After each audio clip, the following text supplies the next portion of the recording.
Hello! On se retrouve aujourd'hui pour l'émission du mois d'avril. Et oui, Télétété confiné, mais Télétété enjoué de vous retrouver.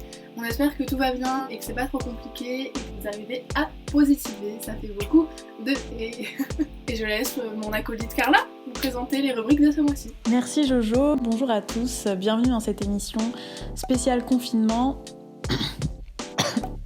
Donc au programme, on va faire un retour sur la situation des femmes victimes de violences depuis le début du confinement, la présentation d'un voyage qui a été organisé début mars en Pologne par l'UEJF de Paris 1, l'exposition Cœur au musée de la vie romantique à Paris, et pour finir une petite surprise musicale. Donc c'est parti.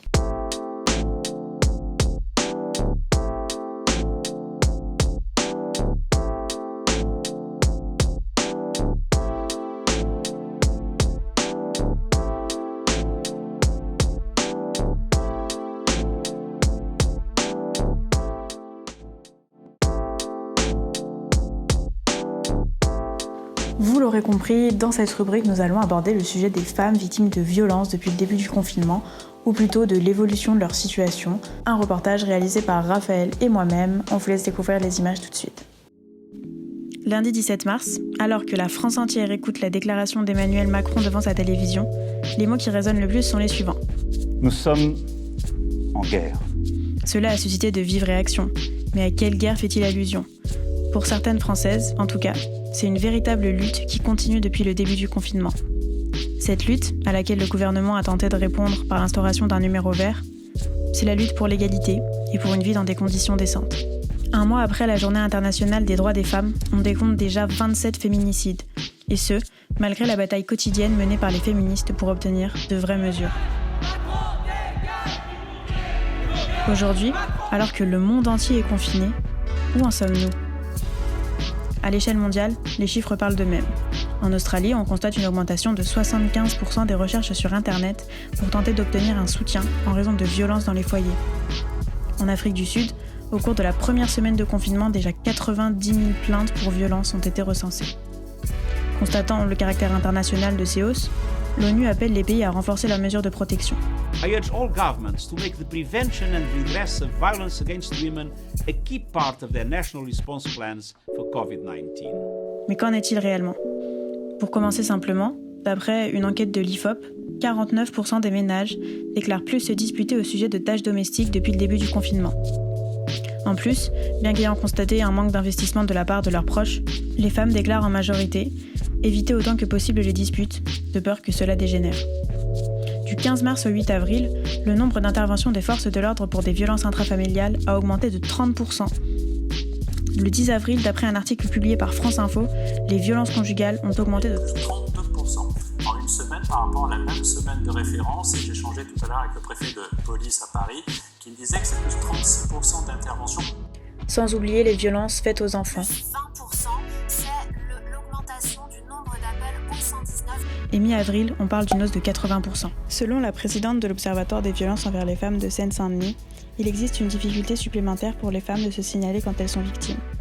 Les plaintes diminuent, les audiences sont reportées, et beaucoup de femmes continuent de déplorer l'absence de considération des forces de l'ordre pour leur situation. Alors face à cela, une question semble se poser. Comment aider ?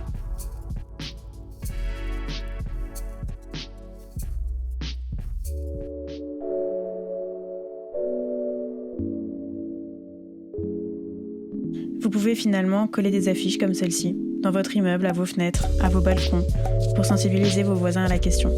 Cette crise, qu'il s'agisse des milieux hospitaliers, des situations de précarité plus ou moins extrêmes, ou encore, comme nous venons de le voir, des violences faites aux femmes, ne fait qu'amplifier un dysfonctionnement déjà existant. En effet, beaucoup d'associations redoutent déjà la découverte de violences lors du déconfinement, jusqu'alors invisibles. Il s'agira de les prendre en considération pour l'après. Prenez soin de vous.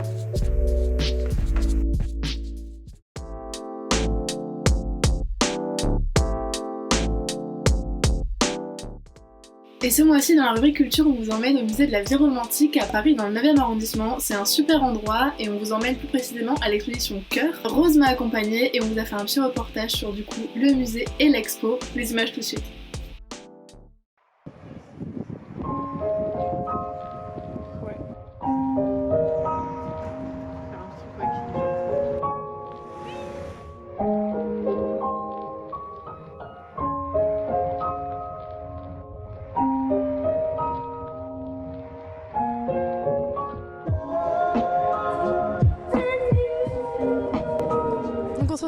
la vie romantique, on est mercredi. On est parti avec Rose, du coup, visiter l'exposition temporaire Cœur du 14 février au 12 juillet 2020. Elle coûte 4 € pour les étudiants et c'est vraiment super sympa parce qu'on voit la représentation des cœurs, du romantisme à l'art contemporain.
Cette rubrique un peu spéciale pour moi ce mois-ci puisque je vais vous y présenter un reportage que j'ai réalisé sur un voyage qui a été organisé par l'UEJF de Paris 1 début mars. Il s'agit donc d'un voyage mémoriel et interassociatif qui était très fort en émotion. J'espère vraiment que le reportage va vous plaire. C'est parti.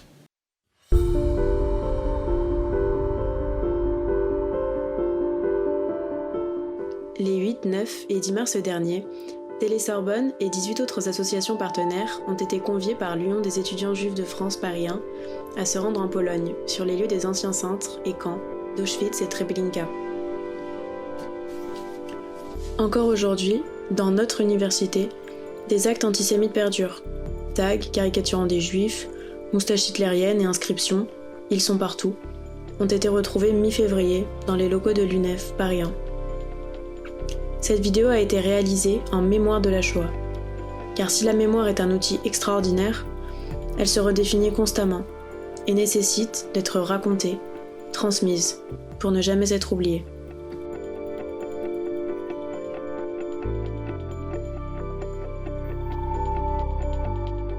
Nous avons visité l'ancien ghetto juif de Cracovie et ses synagogues. C'est l'un des 5 principaux ghettos du Troisième Reich. Avant la guerre, plus de 60 000 juifs y étaient recensés. Aujourd'hui, on en compte quelques centaines seulement. Les témoignages décrivent le terrifiant silence qui régnait dans les ghettos après chaque déportation. Les cimetières juifs ont été profanés, mais des éclats de tombes ont été récupérés et collés au mur pour former une mosaïque. On tue les vivants, mais on tue aussi les morts. Encore aujourd'hui, il est condamné pénalement d'invoquer publiquement la co-responsabilité, pourtant avérée, du gouvernement polonais dans la déportation des juifs du ghetto. C'est une forme d'antisémitisme contemporain qui contribue à la culture du déni.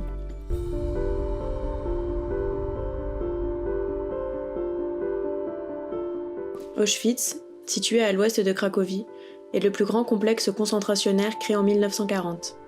1 100 000 déportés y ont été exterminés, essentiellement juifs et tziganes. Il est fractionné en 3 en 1943. Auschwitz II-Birkenau devient un centre de mise à mort et gigantesque camp de travail forcé. Il s'étend sur 170 hectares, fermé par 16 km de barbelés électrifiés. Les déportés issus de toute l'Europe subissent dès leur arrivée en train la sélection. Faibles, femmes, enfants et personnes âgées sont séparés du reste et directement conduits vers ce que l'on laisse croire être des sanitaires, alors qu'il s'agit en réalité de chambres à gaz. Les autres travailleront sur le camp. Certains deviendront membres du Sonderkommando, et seront chargés de transporter les cadavres dans des fosses de 30 mètres de longueur sur 7 pour les brûler. Nous nous sommes ensuite réunis à côté d'un lac, dans le bois de Bouleau, à l'intérieur du camp toujours, pour lire des chants et des poèmes. Ce soir, l'ennemi connaîtra le prix du sang et des larmes. Il y a des pays où les gens au creux des lits font des rêves. Ici, nous vois-tu, nous on marche, nous on tue, ou on crève. Ici, chacun sait ce qu'il veut, ce qu'il fait quand il passe. Ami, si tu tombes, un ami sort de l'ombre à ta place. Comme toi, comme toi, comme toi, comme toi que je regarde tout bas, comme toi qui dors en rêvant à quoi, comme toi, comme toi, comme toi, comme toi.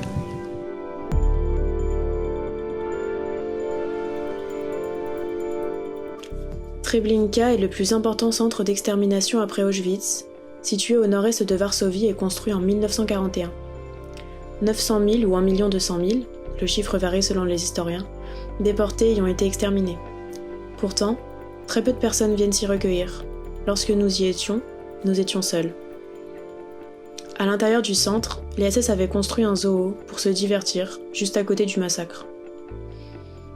On retrouve les noms des déportés, inscrits sur une banderole qui traverse la forêt, entoure les arbres. Dans ce lieu au silence écrasant, se trouve un immense mémorial, où seules les pierres, dressées au nom des victimes, demeureront pour l'éternité.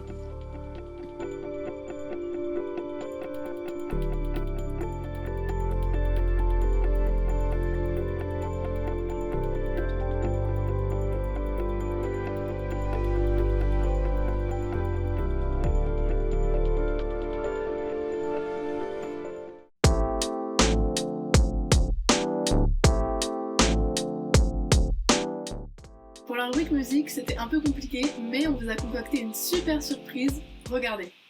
Salut à tous, c'est Elise de Télé Sorbonne. Pendant le confinement, Carla et Léa, Louise et moi, on n'a pas pu filmer et interviewer un musicien comme prévu d'habitude. Du coup, on s'est dit qu'on pouvait vous faire une petite playlist avec tous vos sons préférés et que ça vous ferait plaisir en ces temps de confinement, on est tous enfermés chez soi. Donc on vous a posé 2 questions. La première, c'était quelle musique tu écoutes pour travailler, et la deuxième, c'était quelle musique tu écoutes pour t'ambiancer, pour faire des skypéros, pour te réveiller le matin, pour faire du sport, etc. Donc on a récupéré toutes vos musiques que vous nous aviez suggérées sur Insta et on a rajouté quelques petits kiffs des membres de TS. On espère que ça vous plaira, profitez-en bien et surtout restez chez vous.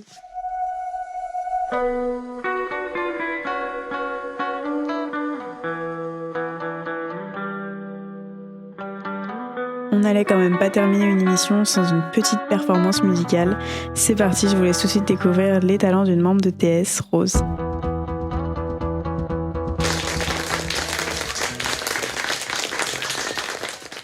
Ma chambre a la forme d'une cage.